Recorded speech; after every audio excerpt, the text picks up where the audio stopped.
अस्सलामुअलैकुम सामीन 15 शव्वाल मुकर्रम और 6 मई है। ख़बर का उन्वान है मणिपुर तशद्दुद में मरने वालों की तादाद 54 हो गई है। ये आदाद सरकारी हैं। गैर सरकारी ज़राए ने मरने वालों की तादाद ज़्यादा बताई है।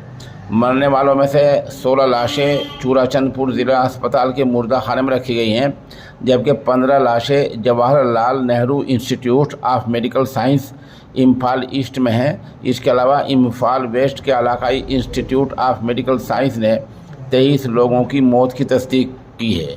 सूरत हाल पर काबू पाने के लिए रियासत में फ़ौज और आसाम राइफल्स के लगभग 10,000 जवानों को तैनात किया गया है। ज़ख्मियों की तादाद 100 बताई गई है।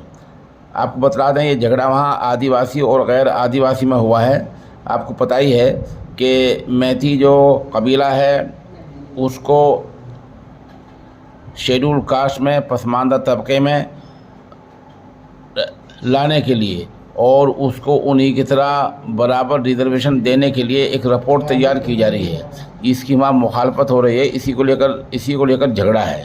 दूसरी तरफ सरकारी तौर पर बताया गया है कि इम्फाल और दूसरे इलाकों में आज हालात सामान्य हैं, यानी हालात रोज़मर्रा की तरह मामूल की तरफ आ रहे हैं। इस बीच बहुत से लोगों को, तकरीबन हज़ारों लोगों को महफूज जगहों पर मुंतकिल किया जा रहा है।